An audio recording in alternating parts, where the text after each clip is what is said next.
ꯑꯅꯝꯕꯅꯗꯤ hill ꯎꯔꯗꯤ ꯍꯧꯖꯤꯛꯀꯥꯟꯗꯤ ꯀꯨꯀꯤ ꯅꯛꯅꯒꯗ꯭ꯔꯥꯅ ꯑꯗꯨꯝ ꯀꯤꯀꯣ ꯑꯗꯨꯃꯥꯏꯅꯗꯤ ꯀꯤꯕ ꯐꯥꯎꯗ꯭ꯔꯥ ꯑꯩꯈꯣꯏꯗꯤ ꯐꯥꯎꯗꯦ ꯀꯔꯤꯒꯤ ꯂꯩꯇꯦ ꯈꯪꯕꯒꯤ ꯑꯩꯈꯣꯏꯒꯤ ꯁꯤꯗ ꯅꯛꯅꯔꯗꯤ ꯑꯝꯇ ꯂꯩꯇꯦꯕ ꯕꯦꯔꯤ ꯗꯦꯟꯖꯔ ꯑꯗꯨꯕꯨ ꯑꯩ ꯍꯧꯖꯤꯛ ꯀꯩꯅꯣ ꯌꯥꯎꯔꯤ ꯀꯩꯀꯣꯏ ꯕ꯭ꯔꯗꯔ ꯌꯥꯎꯏ ꯕ꯭ꯔꯗꯔꯅ ꯐꯖꯅ ꯄꯥꯏꯔ ꯄꯨꯕꯤꯔꯤ ꯔꯣꯁꯤ ꯅꯪ ꯂꯥꯛꯉꯝꯒꯗ꯭ꯔꯥ ꯁꯨꯡꯊꯥ ꯊꯥꯖꯗꯦ ꯑꯩꯗꯤ ꯗꯗꯥ ꯍꯧꯖꯤꯛꯐꯥꯎ ꯀꯔꯤꯒꯤ ꯗꯗꯥ ꯁꯤꯗ ꯁꯨꯃꯥꯏꯅ ꯂꯥꯛꯑꯒ ꯊꯦꯡꯅꯅꯤ ꯍꯥꯏꯕꯁꯦ ꯑꯩ ꯆꯠꯀꯅꯤ ꯍꯥꯏꯒ ꯍꯣꯏ ꯅꯝꯁꯤ ꯌꯥꯏ ꯇꯧꯅꯨ ꯑꯗꯨꯗꯤ ꯇꯜꯂꯦꯕ ꯑꯁ ꯇꯧꯅꯨ ꯅꯪ ꯑꯗꯨꯝ ꯍꯥꯜꯂꯣ ꯊꯥꯎ ꯌꯥꯔꯦ ꯑꯩ ꯌꯥꯅꯤ ꯑꯩꯗꯤ ꯒꯥꯔꯤ ꯊꯧꯅꯗꯦꯕ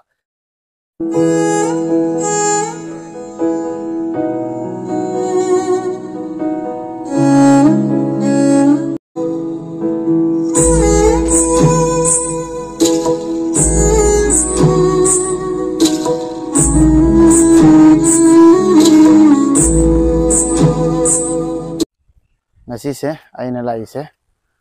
ichen amagi yumda koiba lakmane aduga mafam se yam phajai aina di yam khangde ichen dagi ona details logje first ichen ji ngasi aina aham thengna bane adu yam phajana welcome toy mama ko se yam nuksi chana baga ekeno khara hap kare alu rapi da hoi hana khangamadi ko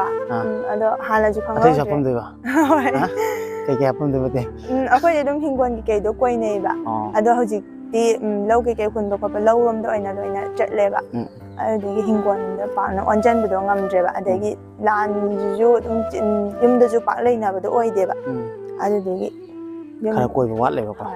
do alu du zum da tan bo do ni bo hojik ki pat ama akoi sida mamang do oi jing je loina mayam thai ba okay isan gi ming jina ka we aduga jina gi title se kai don jina kai kim nak se jina kharibam okay ine khang da ine adu jina noi gi sim phom ai hoina koi bulai je si kari ko si je lai umang ha ga ju khange ba ko puchi ba gi lai umang ha ga di ko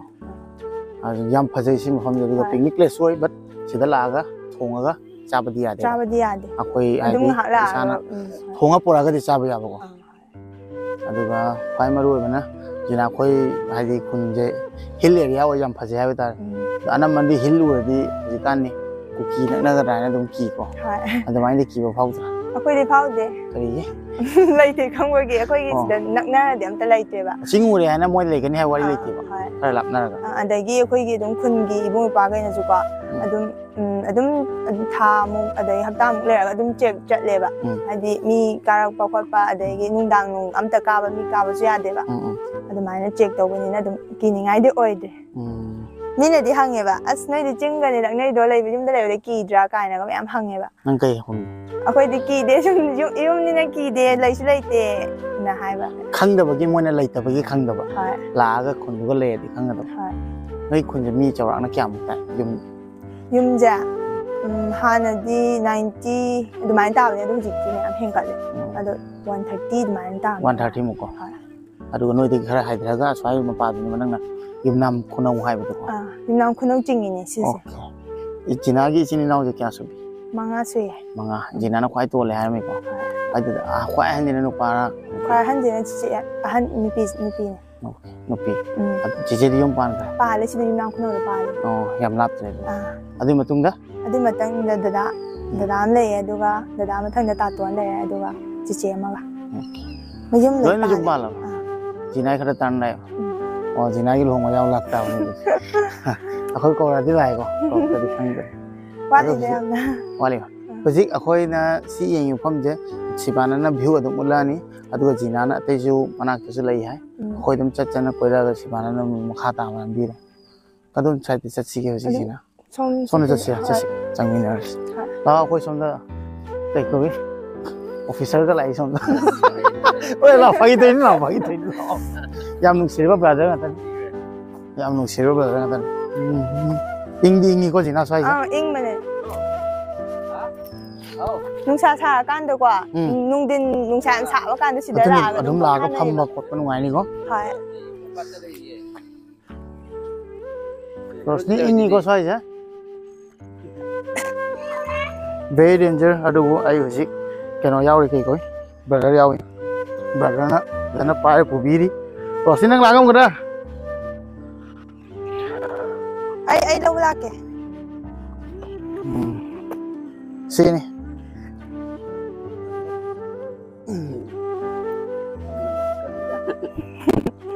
Pasal dia apa itu tadi? kai jin na jina na pangkha thagala Sinda thaja de di da huji pau. kari ki Da sudah semai ga la ga thengna ni have je. ai chakani ai ga dum chali lakani khel kari dum lakni nara jeklin Mane jeklin na check put out ri lakani chesla jeklin nang khar ko helo ko noi lam je aje phase de habi ko kam kam pa phase o chora soki ke thar pham ma ni ha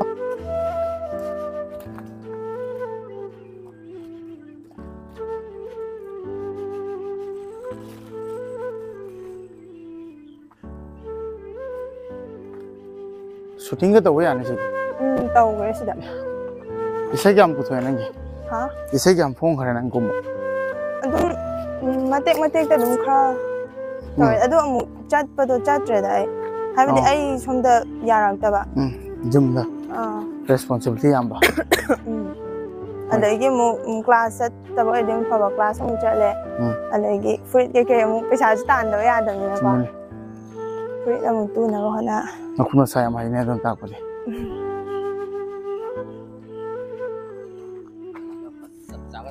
ei yam gan la ju sa ga ni sina khar wo cha re ta Si mafam da di cha ra. sa da Ah, nungsit to hudik ti nungsit pu sit da na. Ado nung din da di nungsit kam sit la ba ing ba mafam. nang sai sak cha cha lam no kyam lam mai Ngasai panggai bazar ha ko do. adu nang ma lam le khoi cha phang ma ni ko sina loi jo ai wari ta ri ma phang o tin ma na ai ba ai lai Mana da adi cha yum da dum chin ba ya ba ni. ai lai tha de ai ma na ana ai na ti ai ba ni na ha ma iro ma pa mi ma saru ki hen do khoi cha to ni iro ma ma sa sa ni na ma na ji ta hai gi Ya da no ma mu chak sa de. ma ga sa hai gi bu do na tra iro ma pa mi ma yen do khoi cha to ko ta ko si ba na tra aja bram hom ja ina na uli ja aja ra nang le ho ra ina gi san hom ju le sena ba khot pa to ro ka ma le bam bi ja ni san do sena ro na tra ha si la ja na ate kai dum na na kai no Hoi, Sunday da dau je. Sunday da dau je tu yang ngong ge. Bi ma pai na. Bi ma pai na. chen ma lang ka lam ma ko ba ma sai de Potom tới khoi nam sin yai ayu sa tao trong bây giờ có gì ở đây dukan. Hoi. Yo sam na. Áp sát sẽ. Tao tôi thiên nào vậy Ado ai đi cái đó tao thế. Ado cái nó tao nó cái đi thâu căng hàn là bao. e ya ni e ya ni e tale tale du di e nu ngai che du to Ai ya nó phải đi qua. Ya mana. sta uno du di tale ba Tao tao qua. asta uno Kem nè. Tao kem nè. nang nang du ma ha lo thau ya Nè. e ya ni Ai đi cái đi thâu nó thế ba. Tao thâu nó sum ama tao quay sát cái tao bữa đó. yam nu Ado cái có. Tao thâu nó amai na subscriber mo theng no ja na ha 컴ung다 떠가 거기 솔직히 그놈기 그레티션은 게 이제 막 따정을 나이가 아주 나이 커뮤니티 비에 따져 나이라 아 씨디 구다이 뒷네 mo ya ta sa ya ba sin 말해 아스 따정 a ko ni ma ri sa ga ni sin 뭐 해 따져 ai ju nu ai ni ne amai theng na ko mo ya ma ra wa ji han dro ba ga ni 당시도 이만한 포토 그런 가게 o ka bo ai chen ko ga hak ko ge du thank you Da da sam bai da dukan chau na pham ba ni. okay Hai. Nung video nami ba si ba na si jina ha khoi jina na swimming competition tau ti ngai da iro ba practice tau mo pham ni ara ma wa si sports ta gi retire wa ha na sa sum na da noi jer ba na nga di pha ba ya de na da jina phana di nga di am. nga di le hai pha na pha ba di ya di hai Hai. ma pham ji am Thai school set da kwa school je nang khono da ten bau se nang khono tam e ba kwa. Ada si lam bi je pha so lam je chat toi ne ba. Ada adum thai na di nga chen bu do ising do pura sang ngam me si je. samai nei di ba Ada du ga adum nga chen bu dum u bu do. Adu du u ba ne ba do hujik ti u ye chi. เชื่อพระเจ้าพร้อม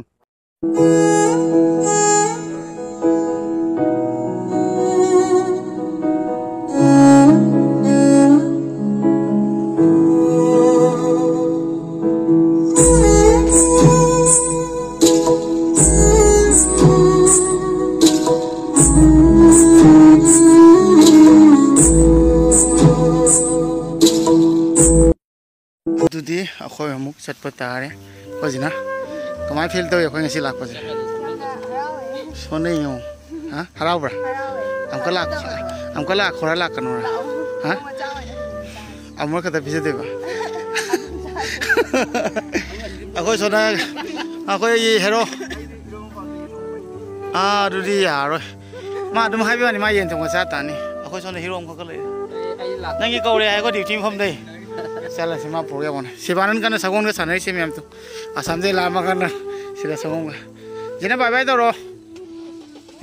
Jacqueline bye bye toro. Siapa bye bye. Bye bye. Rosli namning.